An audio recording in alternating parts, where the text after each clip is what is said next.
Good afternoon, everyone. All right, I have a couple things at the top, and then we'll get started.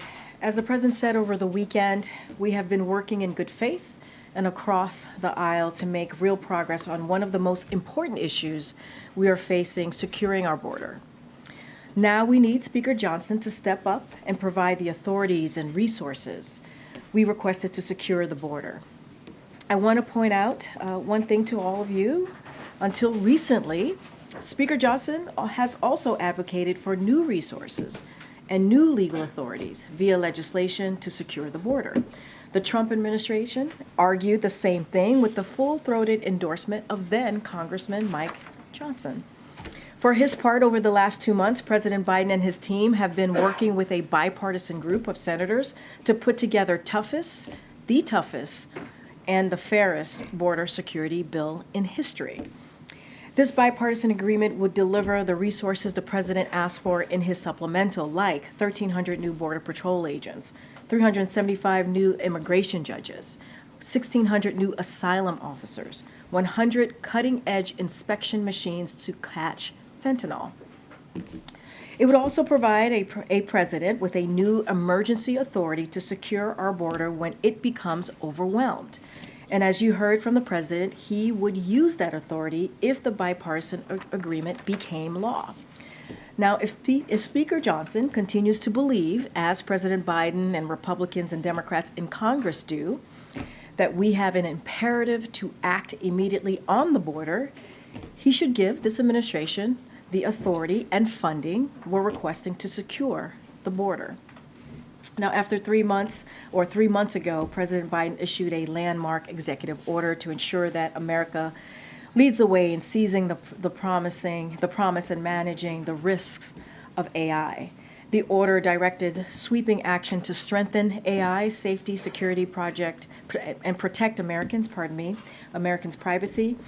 advance equity and civil rights, stand up for the consumers and workers, promote innovation and competition, advance American leadership around the world, and more. Today, Deputy Chief of Staff Bruce Reed convened the White House AI Council consisting of top officials from across government. Agencies reported that they have completed all of the 90-day actions tasked by the EO, including using the Defense Production Act to compel developers of the most powerful AI systems to report vital information, and they have drafted a proposed rule to compel U.S. cloud companies to report on providing computing power to foreign governments. President Biden's directive to his team has been to move fast and fix things. In just 90 days, the Biden-Harris administration has taken the most sweeping actions of any country to harness the promise of AI while putting in place strong guardrails to protect against the risk. 15 years ago, then President Obama signed the Lilly Ledbetter Fair Pay Act into law, marking a victory in the fight for equal pay. To build on the progress we've made under this law today, President Biden announced new actions to advance pay equity for the federal workforce and employees of federal contractors. These new actions will help pay millions of workers fairly, close gender and racial wage gaps, and result in tangible benefits for government workers. These policies are good for workers, our economy, and American families. They advance pay equity and strengthen the economic security of women across the country. And the president remains committed to building on this work. And finally, I have 2 shout outs in the room. First, I want to introduce you all to Sam Michel, who is joining us in the briefing room today. He has been loaned to us from USTR. I want to personally thank the administrator for allowing Sam to be with us while Emily is on maternity leave. He'll be, of course, acting Deputy Press Secretary while she's out. We hope you take a moment to come to the back, come to Lower Press, and say hello to Sam. We're very, very happy to have him for these next couple of months. And one more shout out, we want to congratulate Doug Mills on becoming a grandfather. Congratulations, Doug. and welcome you back to the briefing room. I know you've been gone for some time, and we are really excited to have you back. And again, congratulations. We have missed you, my friend. And finally, I'm going to give it over to Admiral John Kirby, who's going to give an update on the Middle East. Admiral? Afternoon, everybody. I know there's a lot of interest, and rightly so, in the attacks, that attack that our troops faced over the weekend in Jordan, an attack that claimed 3 of their lives and sent more than 30 of them to the hospital, some with serious injuries. So I just want to make a few points right at the top. First, the President and the First Lady, as well as everyone in the administration, send their condolences to the family of those who were killed. No Blue Star family ever wants to become a Gold Star family. And sadly, there are now 3 more families on that roster. It's hard to imagine the grief that they're feeling right now and that they will feel for the rest of their lives. We want them to know that we'll make sure that they get all the support that they need and that we mourn with them. We also wish a complete recovery for all those wounded in this attack. They are receiving and will continue to receive the very best medical care that the military can provide them. Second, these troops were conducting a vital mission in the region aimed at helping us work with partners to counter ISIS. And even as the Defense Department gathers more information about the attack, that mission must and will continue. Third, the counter-ISIS mission is separate and distinct. Indeed, it has been long-standing and unrelated to our efforts to support Israel and to prevent a wider conflict in the region. We do not seek another war. We do not seek to escalate. But we will absolutely do what is required to protect ourselves, to continue that mission, and to respond appropriately to these attacks. Now, I know the first set of questions I'm going to get are, well, what does that look like? What's appropriate? And what response options is the President considering? I hope you can understand why I'm not going to telegraph any punches here from the podium, nor will I get in front of the President or his decision-making. He's met twice with his national security team yesterday and today. He's weighing the options before him. As he said yesterday, we will respond. We'll do that on our schedule, in our time, and we'll do it in the manner of the President's choosing as Commander-in-Chief.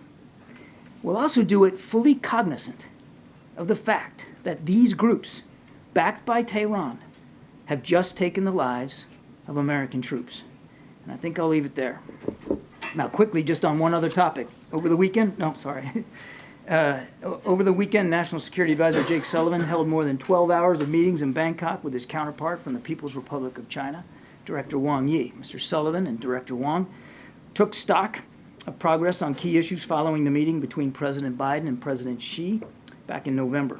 Now, that includes discussing efforts to resume military-to-military communication, which has occurred, addressing artificial intelligence, safety and risks, and advancing bilateral counter-narcotics cooperation. In fact, the launch of a working group on counter-narcotics will begin tomorrow in Beijing. Our delegation will be led by Deputy Homeland Security Advisor Jen Doskell. The 2 sides also held constructive discussions on global and regional issues, including those related to Russia's war against Ukraine, the Middle East, of course, the DPRK, the South China Sea, and Burma. And they also discussed cross-strait issues. And with that, I'll take some questions. Thanks, John. A couple of just basic fact pattern questions. Can you confirm that the initial reports suggest that the attack drone that killed the U.S. forces was misidentified for a U.S. drone that was returning to that base? I cannot. Can you update us on has the U.S.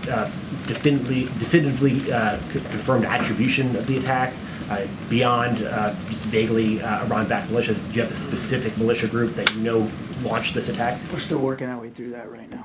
You said that the President was still weighing his options. Does that imply that the President right now has not made the decision how he wants to respond? I won't get ahead of the President's decision-making. As I said, he met twice with the national security team, including not very long ago.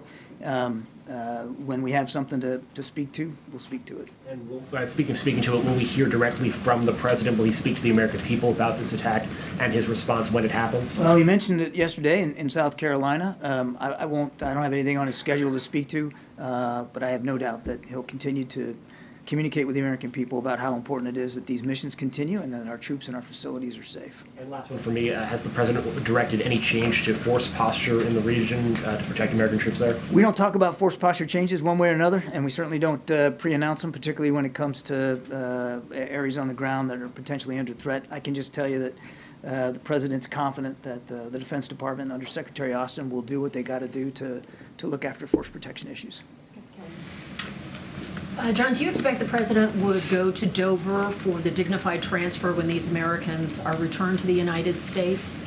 I don't have anything on his schedule to speak to. Given the fact that while there are Americans in harm's way frequently, it has been a while since we have had this kind of an incident resulting in deaths. Do you think that is a consideration of the public type of response? There are a range of responses the president could use. They go from, military strikes to sometimes it's cyber, sometimes it's things the public cannot see. Do you believe this event rises to a level where whatever the president's decision is would have a public, we would know when? You mean you're going to know? Well, again, without getting ahead of the president's decision making, I won't do that. And as I said in my opening statement, I'm not going to telegraph punches. We'll make these decisions on our own time. As I said, the president will choose for himself how he wants to respond. And as I said in the opening statement, we'll do it fully cognizant of the fact that now, and what just happened, American lives have been taken. And so his decisions, whatever they are, will be informed by all those circumstances. What that looks like and when that comes, I'm just not able to say right now. Thanks, Admiral. Was this strike in Jordan fundamentally different than what American forces have been facing for months now? In other words, does the U.S. believe this was a deliberate attempt at escalation? It's fundamentally different now because we have 3 families who just got the worst possible news. That's different. And the scope of the wounded now, more than 30 injured, some of them seriously, that's also different. And it's possible that the number of wounded could go up. As you may know, traumatic brain injury symptoms, for instance, don't present themselves right away, and that is a very serious physical injury itself. But this wasn't the first drone attack on an American facility in the region. There have been others. And the fact that this one had lethal consequences doesn't mean that the previous ones weren't intended by these Iran-backed militias to have that same effect. This time they killed Americans and they wounded a lot of them. It doesn't mean that they wouldn't have preferred that outcome in the past. An official has told ABC News, confirming the report about how the troops there had mistakenly identified the drone as one of their own. Can you talk about how this might have gotten past the defense systems at Tower 22? I think I'm going to let the Defense Department talk about the forensics on this. I'm sure that they are already picking it apart and trying to figure out how this happened, and it'd be inappropriate for me to get ahead of that. And in your interviews all morning, you didn't rule out a strike inside Iran. Can you just talk a little bit about the array of options in front of the president? And, for instance, could this be in phases? Could we see a smaller scale one, then a larger scale one later? Like what's the array of options? No, I'm not going to do that. I appreciate the question. That's why I tried to take it out of the consideration in my opening statement. I'm simply not going to talk about that right now. Lastly, do you think this could complicate the ongoing ceasefire negotiations to release more hostages? There's no reason that whatever our response is, there's no reason for that to have an impact on our ability to try to get these hostages released. And as I said last week, so I can say today, those discussions are ongoing. We believe they have been constructive and are moving in a good direction. Don't want to sound sanguine here. There's a lot of work left to be done. We don't have an imminent deal to speak to, but based on the discussions we've had over the weekend and in recent days, we feel it's moving in a good direction.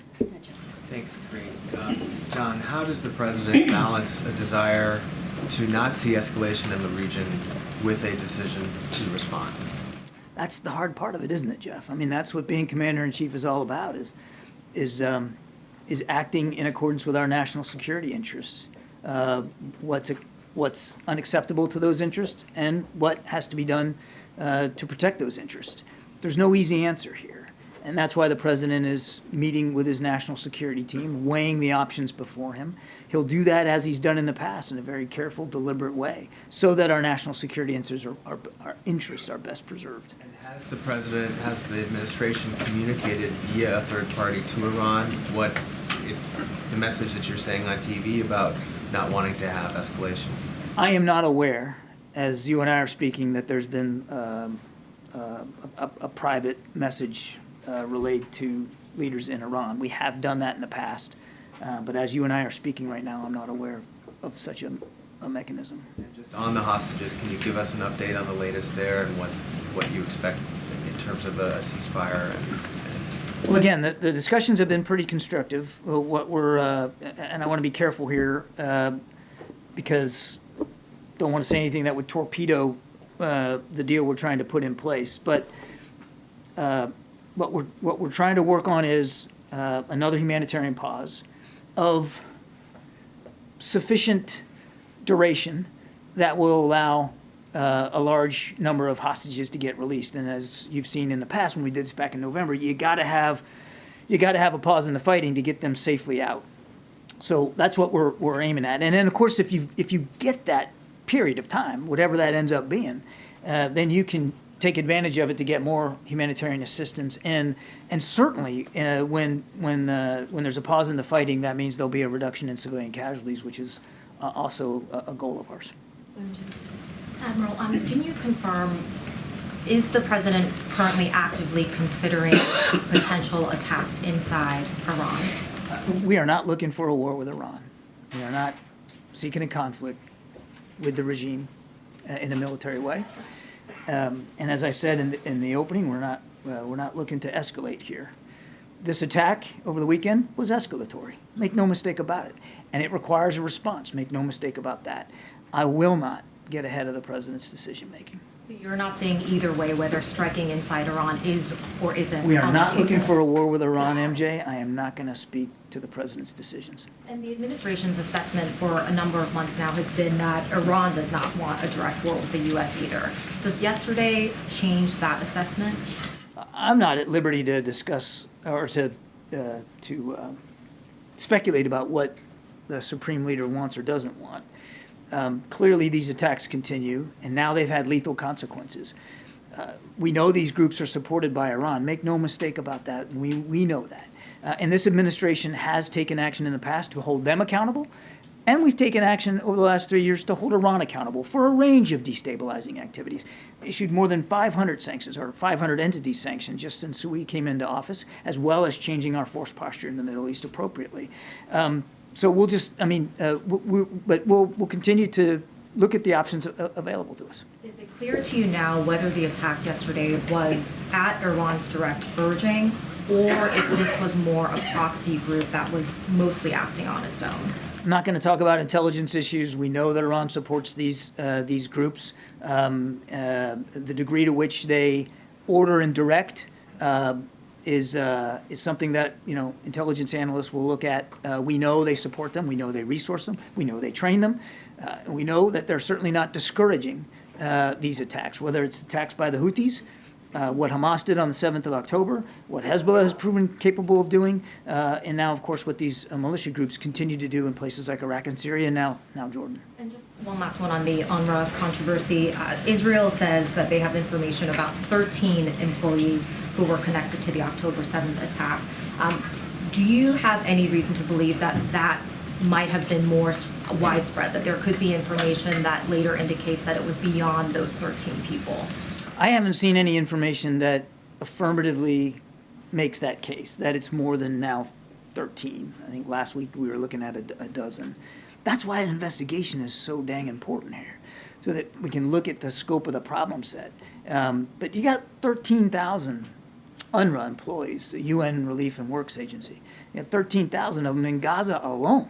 And as I said last week, let's not impugn the good work of a whole agency because of the potential bad actions here by a small number. I am not dismissing the seriousness of the allegations against those employees. And whether there's going to be more that will be found, hopefully the investigation will give us more insight. It is important.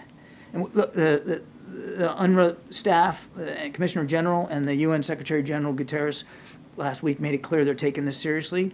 That's our expectation, too. It's really important that this investigation be as thorough and as transparent and as credible as possible, and we're going to be watching real closely.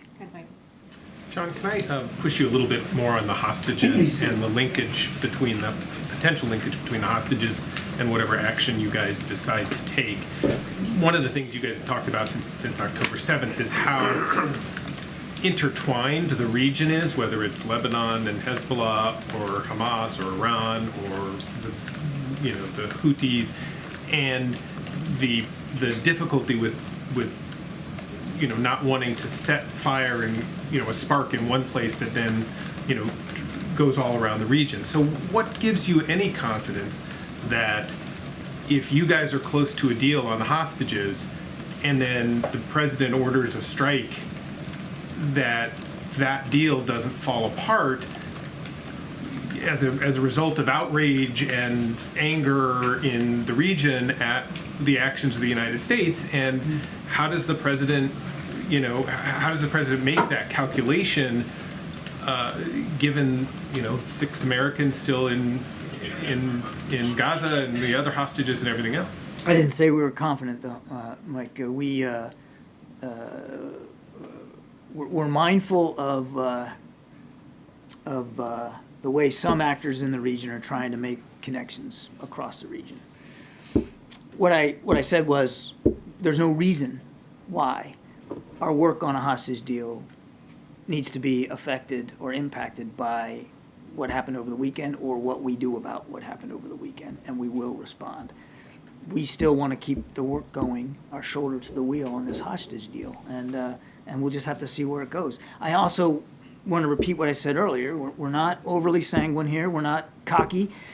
We understand there's a lot of hard work ahead, and that work ahead of us diplomatically certainly might be affected by events elsewhere in the region, not just what happened in Jordan and what might come as a result of that. But there's no reason why it should, and that's why we're going to stay at that task. Over here. Thanks, Kirby. Given these deaths, does the White House acknowledge that the previous retaliatory strikes that it has taken in the region have been ineffective at protecting American troops? The strikes that we have taken in the past have definitely had an impact on degrading and disrupting the activities of some of these groups. Clearly, they have decided to keep conducting those attacks, and now it's had lethal consequences for American troops. And so we will weigh an additional set of options before us. The president will make his decision to respond appropriately. The attacks need to stop. Does the president have all the legal authority he believes that he needs to respond to these attacks? Yes. What is the legal basis? Article 2, Constitution, Commander-in-Chief, self-defense of our troops. Doesn't believe he needs additional authority from Congress. The president has the authority to take the action he needs to protect our troops and our facilities overseas under Article 2. Thanks. The president faces a great deal of political pressure here at home, with the Republicans, for example, calling for direct strikes on Iran. Does the president feel that pressure, and how much does that pressure weigh on his decision making? The pressure the president's feeling, if you want to call it that, is to make sure we can continue to protect and defend our national security interests in the region. First and foremost, his mind is solidly, as I put in my opening statement, on the families of those who just got the worst possible news you can, and troops that are in the hospital trying to recover. Number 2, on the vital mission sets that our troops are performing across the region, in this particular case, a counter-ISIS region. That's the pressure he's under, to make sure that those troops get the support that they need, get the resources they need, and that the mission is able to continue, and that our national security interests in the region, which are wide and varied, are preserved and protected. Just one other thing, if I may. You said earlier that this attack was escalatory, but the United States doesn't want a war. Do you believe that Iran wants a war? That's up to Iran to decide, and for Iran to speak to. I can't, as I said earlier, speak for the supreme leader. I wouldn't do that. Clearly, there's a calculus by at least the IRGC that conducting these attacks is worth the risk that they're taking. And we obviously are going to keep working to change that calculus. Thank you. So NATO Secretary General Jens Stoltenberg is in Washington. What are you hearing from the NATO allies? Are you sharing with you any concern about the possibility of a wider war? You talking about the Middle East? Yeah, we're glad the Secretary General's here. I think he met with Secretary Austin this morning. I know he's meeting with Jake Sullivan today. Lots on the agenda. I won't speak for our allies or the Secretary General. I think it's safe to say that many of our European allies certainly share our concerns about what's going on in the Middle East. I mean, my goodness, many of them are participants, willing participants in our coalition in the Red Sea to protect shipping there. So clearly they have concerns about that. And I have no doubt that Secretary General will raise those issues with Jake and did raise it with Secretary Austin. Another question, if I may, about the UN Agency for Palestinian Refugees. Several American allies are suspending their aid to the agency, but others are saying, okay, we can't cut off money right now amid warnings of famine, the collapse of the health system, and so many Palestinians displaced. The agency is saying that it will run out of money very soon. Do you fear that suspending the American aid to this agency is going to deepen the humanitarian crisis in Gaza? Do you have a plan B, an alternative to bring aid to the Palestinians? I think a lot of it's going to depend on what the investigation finds and what accountability measures and corrective measures UNRWA is willing to make as a result of what happened. I mean, these are serious allegations, even though it's a small number. Percentage-wise of the 13,000 are on the ground in Gaza. I mean, this is serious, and they are taking it seriously. So let's see where the investigation goes. We understand that they are very, very dependent on donor contributions, and the United States has been the leading donor for many, many years. We have suspended our contributions to UNRWA pending the results of this investigation. All the more reason that, as I said, this investigation be credible, transparent, and thorough, and frankly, timely. Thanks, John. And thanks, Karine. I wanted to ask about the border. President Biden talked about shutting down the border on the basis of national security. Are there not steps that he could use under executive authority to some measures to kind of seal some of the border efforts? He has said he's willing to use executive measures, and you know, if he gets the bill passed, if he gets border funding. And it includes those authorities, he'll use those authorities. Why wait till Congress? Why not? We need legislative support for border security measures, and we need the funding to be able to put in place border security measures that the president can utilize. He has done some things like putting U.S. troops down there to alleviate some of the responsibilities or administrative responsibilities of Border Patrol, but we need this funding. And if I could ask about Venezuela, is the president considering any steps to take against Venezuela, whether it's tightening sanctions regarding the High Court's decision to uphold the ban on the only viable opposition candidate, posing a challenge to Maduro? The Maduro regime, when they signed on in October down in Barbados, made some commitments about opposition political parties, about free and fair elections, and what all that meant. And they haven't taken those actions. Now, accordingly, they got till April to do so. So we have options available to us. I'm not going to preview any of those at this time, but we certainly have options with respect to sanctions and that kind of thing that we could take. They've got till April. They need to make the right decisions here and allow opposition members to run for office and release the political prisoners that they're holding right now. Thank you. Admiral, so the U.S. is backing Israel annihilating Hamas, which is an Iranian proxy. Why isn't the U.S. doing the same thing with other Iranian proxies, like the one in Iraq, the one in Syria, which resulted in the death of the 3 servicemen, and down the road maybe in Yemen? Why is there's not a consistency? Hamas violated a ceasefire that was in place, slaughtered 1,200 people. Basically started this war against Israel. We're going to support our ally and our partner Israel as they fight this war. We are not. Go back to what I said in the beginning. We're not looking for a war with Iran. And already at war with Iran. Isn't that clear? We're not looking for a war with Iran. And can you? John, I just want to clarify 2 of your previous answers in this briefing. Are you suggesting, in response to the border question, that the president is withholding executive action on the border until he gets the money that is part of this supplemental? No, I'm not suggesting that. I'm suggesting that the way forward, the proper way forward, is to get this supplemental passed. And then, in response to MJ's question earlier, it sounded like the administration has ruled out strikes within Iran. Jackie, I appreciate the question. I think you can understand. I hope you can understand. I'm not going to telegraph punches here. We are not looking for a war with Iran. We are not looking to escalate the tensions any more than they already have been escalating. In fact, everything we've done has been designed to try to de-escalate those tensions. That said, this was a very serious attack. It had lethal consequences. We will respond, and we'll respond appropriately. I'm not going to telegraph what that's going to look like. The question, though, was if you were actively considering targets inside Iran, and your answer was, we don't see conflict with Iran, which indicates that the administration would view strikes within Iran as escalatory.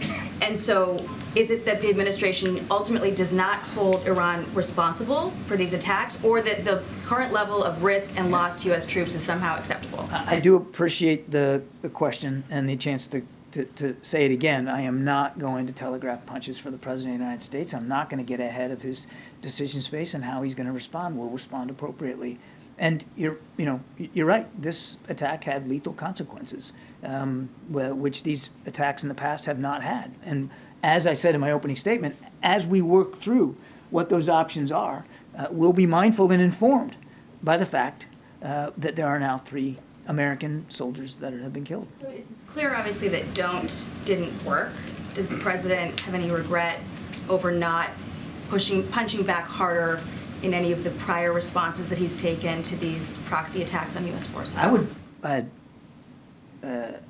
think I would push back on the idea that we didn't push back harder. That we have taken significant action against Iran economically. We have certainly taken some additional and more aggressive steps to go after these groups. We're certainly taking aggressive action against the Houthis to try to defend shipping in the Red Sea. I mean, this idea that somehow we've just whistled past the graveyard here and walked away from the challenge that Iran poses just isn't borne out by the facts. These proxy groups have been attacking our troops and our facilities in Iraq and Syria well before this administration as well. And for instance, Mike Waltz said this morning that when you're trying to play defense constantly rather than punching back in a meaningful way, this blood is on this administration's hands. What is the response from the White House to an accusation like that? What I would tell you and I would tell the congressman is we're mindful of what Iran's doing in the region. And we have taken aggressive action against these proxy groups and on their influence in the region. And there are decisions yet to come. So let the president make his decisions. Let him weigh these options, and then we'll act. These groups have choices to make, and we're going to do everything we can to make sure that they make the right choice here. But the idea that we have somehow laid down and not pushed back on Iran is simply not borne out by the facts.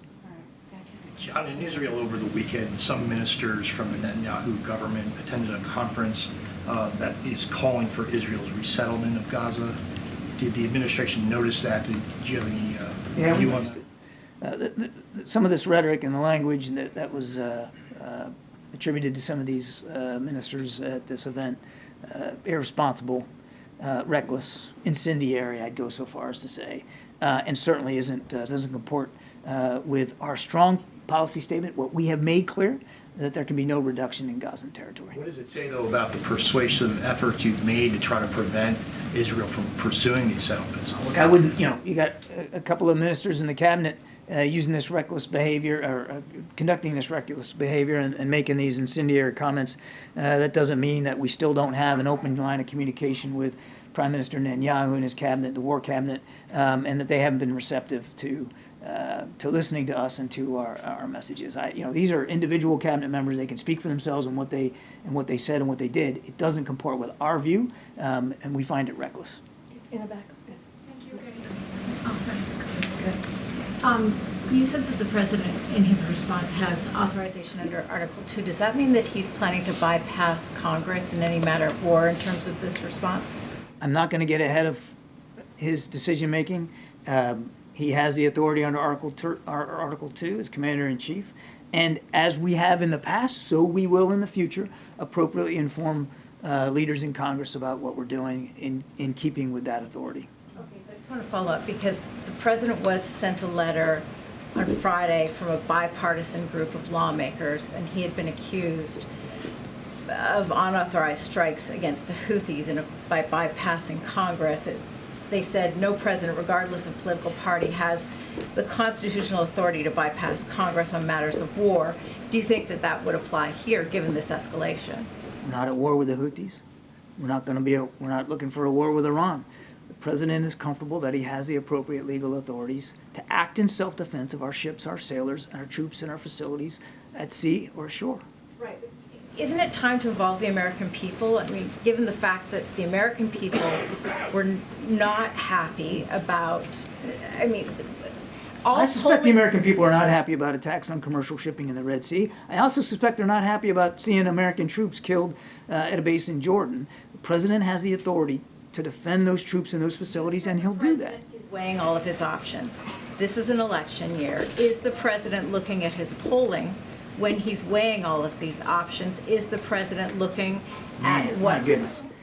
That's a heck of a question. He's not looking, ma'am, let me just stop you right there. Let me finish my question. Commander-in-Chief is not looking at polling or considering the electoral calendar when he's defending. How they feel about the war on Gaza? Oh, now, can I answer the question? He's not looking at political calculations or the polling or the electoral calendar as he works to protect our troops ashore and our ships at sea. And any suggestion to the contrary is offensive.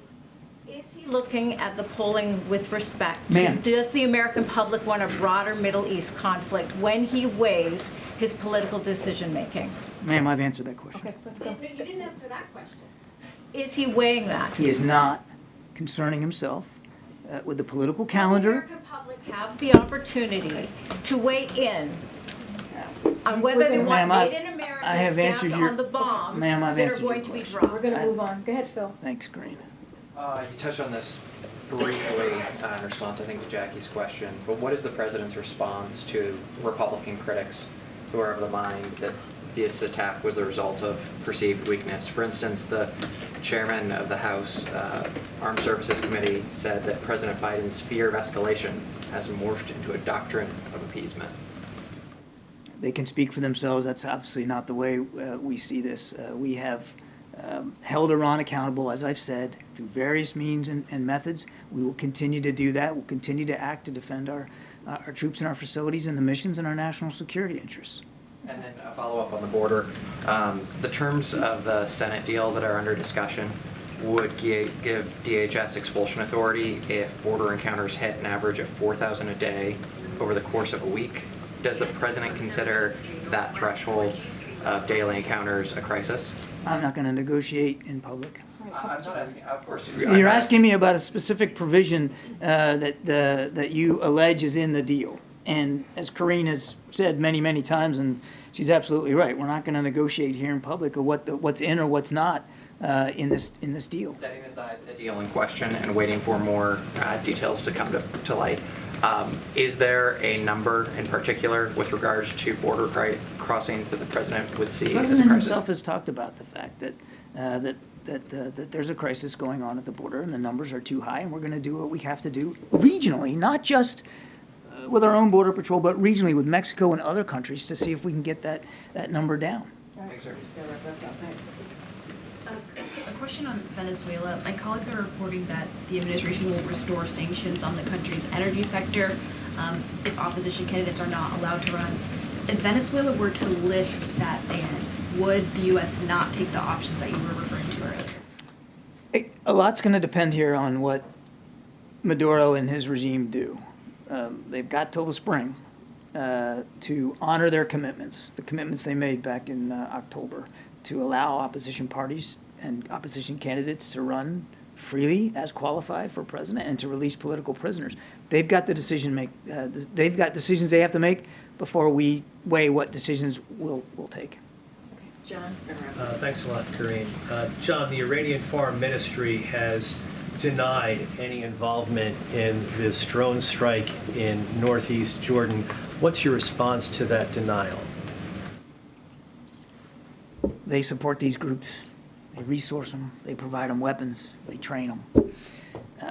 They certainly aren't discouraging these attacks. Now, to what degree it was directed out of Tehran, I can't say. And I wouldn't get into intelligence assessment one way or another, but clearly they continue to support these groups. So clearly there is a responsibility that appropriately needs to be laid at the feet of leaders in Tehran. And then you also said the president is consulting with his national security advisors in terms of what steps he may take in response to what happened on Sunday. Will the president also reach out to congressional leaders just to consult with them? Will he reach out to, for instance... As we have in the past, so we will in the future. We will do appropriate notifications with leaders of, in Congress, as we have, just in the recent past. We'll continue to do that appropriately going forward. Last question. Yes, thank you, Karine, thank you, Mr. Kirby. Two questions. The AP is reporting that apparently there was a confusion between this enemy drone and another drone that has been launched out of this U.S. installation. And I guess two officials have stated that this was a confusion, and apparently the enemy drone was confused with an American drone that was returning back to that U.S. installation. Do you guys have any information about that? That was, I think, one of the first questions I got here in the briefing, and as I said then, I can't corroborate those accounts by U.S. officials. The Department of Defense is, as you would expect them to do, going through all the forensics here to figure out exactly what happened and how to make sure it doesn't happen again, and I certainly would not get ahead of them on that. Just one, going back to the Venezuelan subject that we've been discussing. As you know, Maria Corina Machado is a leading opposition candidate there. She's been banned from running for office for 15 years by the Venezuelan Supreme Court. Does that put things in perspective? Because there's some reporting that the U.S. is expected to renew the sanctions against the Venezuelan oil. Again, we now dealt with it a few times here. I don't have any additional context to relay to you. Mr. Maduro and his regime have decisions they have to make. We want to see them meet the commitments they made back in October to allow opposition parties and candidates to run appropriately and to release political prisoners. We have decisions to make as well. If they don't do that, they've got till April. We'll see what they do. Thank you. Appreciate it. Thank you. Thank you, Jen. Thank you. Okay. Zeke? Thanks, Karine. Has the president called already, or does he plan to speak with the families of the fallen service members? Don't have any calls to read out.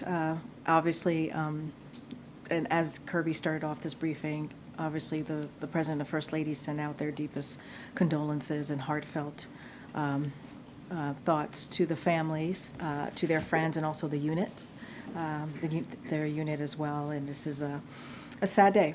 Yesterday was a very, very sad day for not just their family and the units and the friends, but also the American people. And so obviously we continue to mourn with them. Once we have more to share about a call or outreach, certainly we will let you all know. And the president's scheduled to travel tomorrow on some political travel to Florida. Does he plan to keep that, or is he going to stay back in Washington to consult with his national security team? So the president will continue his travels tomorrow to Florida. It's a political travel, so any specific questions you may have, I know you're not asking me. I know you're not asking me that. Obviously, the campaign will answer those questions about the particular travel tomorrow. The president has been, I think the Admiral started off the briefing saying that the president met with his national security team, including Secretary Austin, this morning, and continues to stay focused on what's going on, obviously, in the Middle East, and continues to stay updated. Just don't have anything to share beyond that. And why is he going to continue traveling, doing political travel in the midst of this? Well, as you know, and you hear us say this all the time, the president is present wherever he travels, wherever he goes. It doesn't change in this instance. Obviously, what we saw happen yesterday in Jordan to our service members is it's a sad day. It's deeply troubling. And you heard the president yesterday in South Carolina. I know you were part of the pool that was traveling with him this weekend. He said, we shall respond, and he means that. Obviously, we're not going to telegraph what that's going to look like, and the president's going to make that decision. Just don't have anything else to share, but he can be president. He was able to speak to that in South Carolina at a political event and made sure that he lifted up the 3 souls, as he said, who were lost yesterday. And so he can certainly be able to deal with an issue like this, a very important one, obviously, anywhere that he is. And then lastly, from me, is the administration contemplating any changes to the supplemental funding request for additional needs for security for American troops in the region after this incident, or the potential response to Somebody was coughing, so I missed the beginning of your question. I apologize. Changes to the supplemental? In light of recent events, will more funding be needed? Oh, I see. So look, I don't have any changes to the supplemental. Obviously, the president back in October put forth his national security request, which is obviously an emergency request, as presidents tend to do. I don't have any changes to that. There's conversations, as you know, you hear say this very often, negotiations happening in the Senate with Republicans and Democrats on the border security piece, which is also part of the supplemental. And we want to see that, obviously, the supplemental pass in its fullness in what the president put forth in October, and that's what we're working towards. Thanks, Karine. On the immigration negotiations, over the weekend, former President Trump urged his party to reject the deal. He said it's a very bad bill and it's okay. He said, please blame it on me. I wonder if I can get your reaction to that. So what I will say is this. You've heard the president. You've heard the president loud and clear. Congress needs to act. They must act. Speaker Johnson and House Republicans should provide the administration with the policy changes and also the funding needed to deal with the border security and also immigration more broadly, as we're talking about an immigration system that has been broken for some time. And let's not forget, I mean, this is the thing, right? What the senators of both Republican side and Democrat side have been talking about, what they're dealing with, the bipartisan agreement that they're coming forward with, are things that House Republicans have said, and Republicans more broadly said they wanted. They have said over and over again, this is what they want to see. They want to see tough changes, right? They want to see something that's actually going to be instrumental in being able to deal with what we're seeing at the border. This is what is being worked on. This is what is being worked on right now. And so if Republicans are serious, if they are serious about addressing the situation at the border, if they are serious about addressing the security at the border, if they are serious about really changing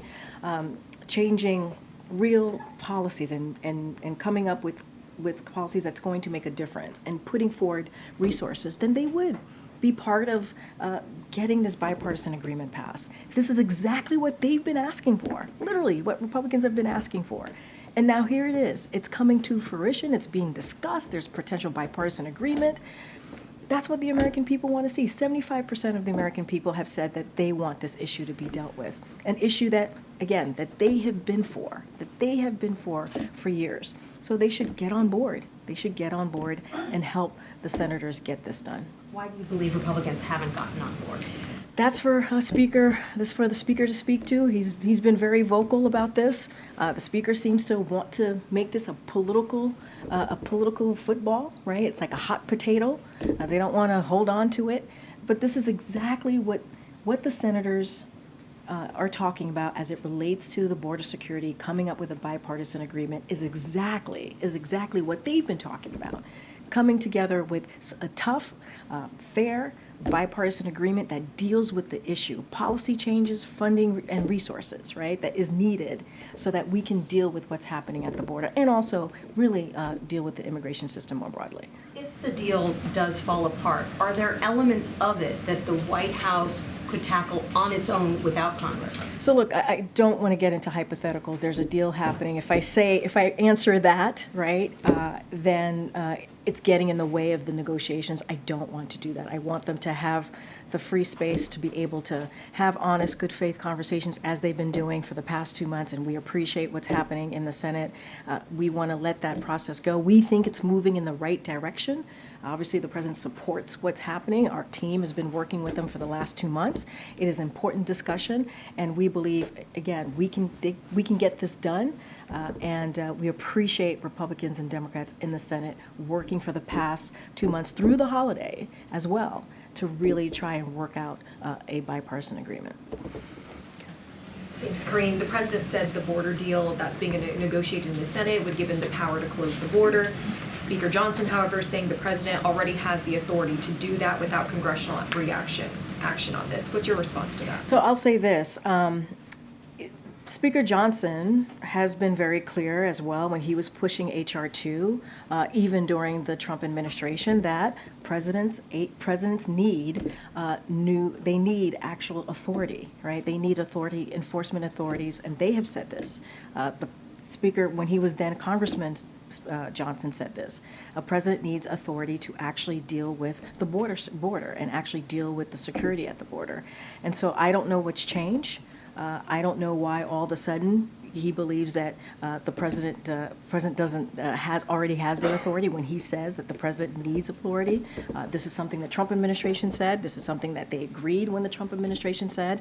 And so what is being discussed right now in the Senate is a new enforcement tools that do not currently exist. They do not currently exist. And so that's what that's what the president is speaking to, and he says the moment that he has those new enforcement tools, that he will act. The day that he signs it, he will act. This deal is angering immigration advocates. What's being negotiated does not include anything to address the root problems of migration, and it has nothing included to provide a pathway to citizenship for Dreamers, which is something that President Biden called for legislation he proposed on his first day. So why is the president okay with this? So we don't even have the text yet to what's being, what the bipartisan agreement is going to be, right? So I don't want to get ahead of that. I'm not going to dive into what's in it, what's not in it. Let's see what the senators put forward in the text. I think that's important to see. And once it's out there, folks will take a look. We believe it's going to be tough but fair. And it's going to provide new enforcement tools. Obviously, that's going to be important. Policy changes, it's going to be important, but also resources. That's what we believe. But we're not going to get into what's in it, what's not in it. Let's let the senators continue to do their negotiations and put forward the text. But we're already seeing immigration advocates slam what's being proposed as callous, as unworkable. So how does the president respond to the message from some people that he's going back on his campaign promise? I understand. What I'm saying to you is that let's see what the Senate bipartisan agreement is. Let's let them put out the text, and then we can have that discussion on whatever it is that they want to look through and discuss. But right now, we believe this is the best way forward. A bipartisan agreement is the way forward in dealing with this immigration system. A bipartisan agreement is what we need to deal with what's the challenges that we're seeing at the border. That's what we want to see, and that's what the Senate is working towards. Go ahead, Michael. Back in the winter of 2018 and the spring of 2019, President Trump vowed to shut down the border with Mexico using almost the identical language that the president used on Friday. Many, if not most, if not practically all Democrats called that xenophobic and even racist. Why shouldn't people make the same conclusion about this president's threat to shut down the entire border with Mexico? So we believe the new enforcement tools that currently don't exist, that will be, we believe that will be part of this bipartisan agreement, will be fair. We believe it'll be tough, but it will be fair. But he didn't say he wanted to use, excuse me, sorry to interrupt. He didn't say, on day one, I will use enhanced enforcement to improve the processing of people at the border. He said, I will shut the border down, which suggests a total rejection of all people attempting to cross the border without a visa or without proper authorization, which stands in contravention to decades of international and U.S. law that governs the movement of people around the globe and the refugees and asylum system. Yeah, no, so why isn't that the same thing that Trump did? No, I understand your question. What I'm saying to you, the new enforcement tools, right, that we believe that do not currently exist, that will be part of this bipartisan agreement. There are different definitions, right, of what that looks like, of what actually shutting down the border looks like, right? So we're going to let them work through it. We don't know what that looks like exactly, right? What we are asking for, what the president wants to see, is that we deal with the challenges at the border, right? That we have an opportunity to deal with what's going on, the security, and make sure that we have the funding and the resources to deal with what we're seeing at the border. There are different definitions to what that looks like. And so we'll see what the text comes out of the Senate. And so we will certainly have a broader conversation once that happens. But we believe it's going to be fair. It'll be tough. It'll be fair. They'll have the resources available to deal with what's going on at the border, and also there'll be some policy changes as well. But to say that, to define what that looks like right now, it's getting ahead of the process, and we need to let Republicans, both Democrats, there are Democrats up there obviously talking to Republicans, they're both having those conversations on what it will look like, a bipartisan agreement, and that's what you need. In order to really deal with this issue, you gotta do it in a bipartisan way. Just to follow up, you've Yeah. said a couple of times, as you did just now, that we should wait. You don't want to get ahead of the process. I think your answer to the previous question was that we don't know what's in it. Yet the president and the White House have explicitly said it should pass. And Well- so how is it that on the one hand, the president has said, pass this thing and send it to me, but then when asked about it, you say, I don't want to get ahead of it, we don't know what's in it. How Because could you, they're, how could you say no, you no, want to no, pass it when you Both- don't know what's in it? Here's the thing, both things could be true, and I'll explain why. The White House team has been part of, right, the negotiations, right? And the president has been getting regular updates, right? So obviously, what's in it, you just no, don't no, wanna no, tell no, no, us no. what's in it. What I'm saying is negotiations are still happening. They're literally still happening. They're still discussing this. If I tell you this is happening today, who knows what could happen the next day? And also, I don't want to get ahead of the conversations, right? I don't want to get in the middle of negotiations. And that is true. But the White House team has been really talking to and part of this discussion for the past 2 months. So the president has been getting updates. But at the same time, negotiations are still happening. And that's just the reality that we're in. And talking about that from the podium, that will have an effect on negotiations. And you know that, Michael. It would have an effect on negotiations. Except the president didn't exhibit that kind of caution over the last few Well, days, right? For me, from here, I have to exhibit that type of caution. And the president is the president, right? And he wants to give confidence to the American people that he believes this is going to be, yes, it's going to be tough, but it's also going to be fair. And we have to, in order to deal with this situation, and it'll be a historic, if it gets done, this will be a historic deal. But, we have to get this done in a bipartisan way. We truly do. Go ahead, MJ. Karine, the families of some of the American hostages are back in Washington this week. Is the president willing to meet with them again? I don't have anything to read out. As you know, Jake Sullivan, the president himself, Secretary Blinken, have met with the family of the hostages in the past. Just don't have anything to read out on his schedule at this time. And just we reported last week that the president had met with some of the ceasefire advocates backstage at the UAW conference. I wondered whether this is a kind of conversation that the president is willing to have more of these kinds of conversations going forward, given the immense pressure that he is facing from advocates calling for a ceasefire, calling on him to support a ceasefire. Yeah, so, it's hard to say if he's going to have regular conversations. Look, the president, it's not the first time that the president has had conversations with protesters from whatever side certainly of the issue that they're on. The president, he says this all the time, he's the president for all Americans. That's something that he believes. He's always willing to hear people out. And he believes, and we've said this before, when it comes to protesters, Americans have the right for their voices to be heard, just as long as they do it peacefully. And so hearing that, what the president speaking to protesters, that's who he is. He's going to listen to Americans and hear what they have to say, just as long as they do it peacefully. I just don't have anything else to read out. Do you have anything you could share just from his end, how he spoke to these ceasefire advocates? I don't have anything to read out. Gotcha. Is the White House tracking the latest developments with Evergrande, the Chinese real estate company that Hong Kong is now ordering it to be unraveled, and the implications that will have for the Chinese economy and potentially the global economy? So I've seen those reports. I just don't have anything to share on the president, where the president is on being briefed about that. If his econ team is watching it and has a view on it, we'd love to hear it. We will make sure we get back to you on that. Go ahead, Ed. Thanks, Karine. So the Department of Energy has finalized a rule for energy savings standards on appliances like refrigerators, washing machines, wine beverage chillers, freezers, clothes dryers, dishwashers, electric gas, and stovetops. So is our kitchen one of the root causes that's killing the environment?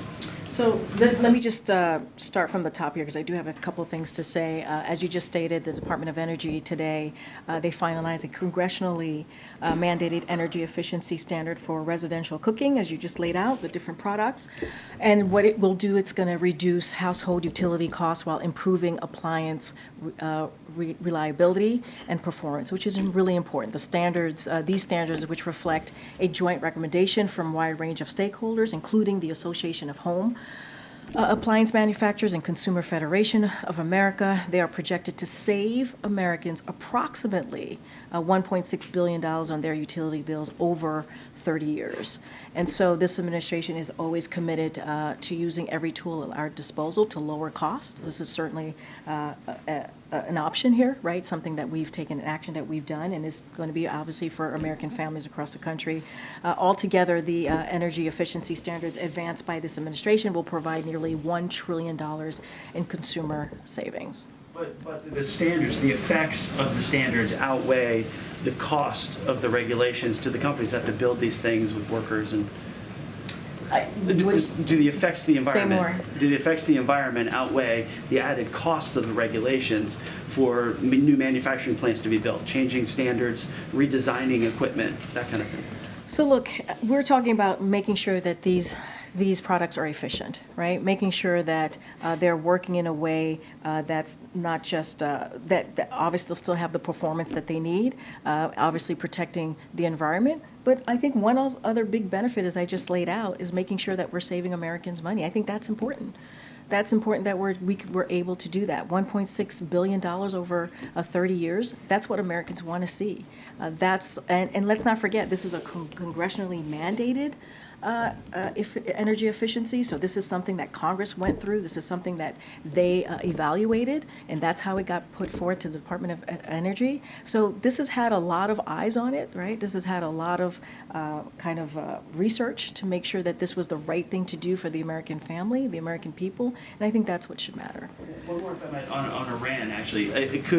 At what point does the president then cut off the money to Iran by stopping or reducing their benefit from oil sales? I just don't have anything to share on that particular thing. As the president said himself yesterday, after he acknowledged the 3 souls that were taken from us, our service members, who bravely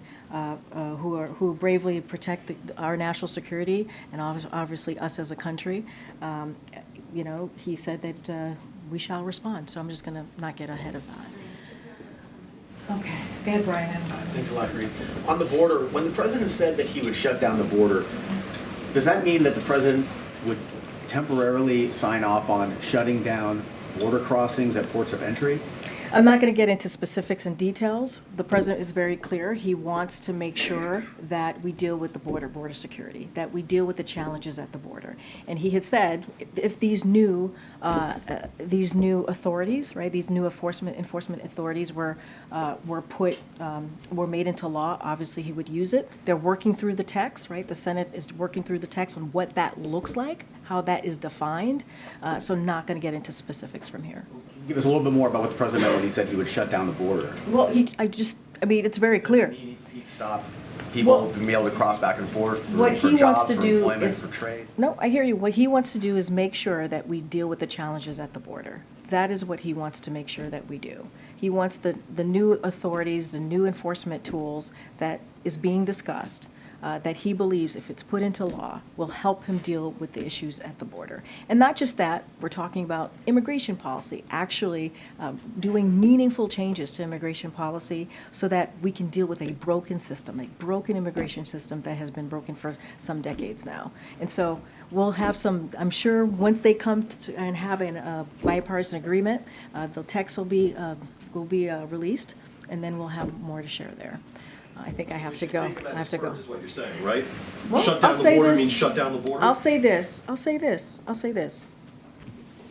The first day of his administration, the president took this issue very seriously. He put forth a comprehensive piece of legislation to deal with what's happening with the immigration. You don't get to decide, but you don't get to decide what I say and what I don't say. Either you hear me out, or we can, I'll see you on Wednesday. Totally up to you. Totally up to you. I just want to know if he means All right. what he says. Okay. He means what he says. Not going to go into to details here. Here's the reality. The immigration system is broken. It's been broken for decades, even in the last administration. The president introduced this piece of legislation 3 years ago. House Republicans got in the way. They refused to do anything about it. Now he's in this position to have a bipartisan agreement that the Senate has been working on with Republicans and Democrats on a real solution to move forward. 75% of the American people, majority of the American people, want us to work on this issue. And they've been very clear. The 2022 midterm elections, what did they say? They want to see Congress doing things in a bipartisan way to really address the issues that matter to them. Here's this president actually working with Republicans and Democrats to deal with this issue. That's important. And I think that's what the American people care about. I'll see you guys on Wednesday. Thank you so much.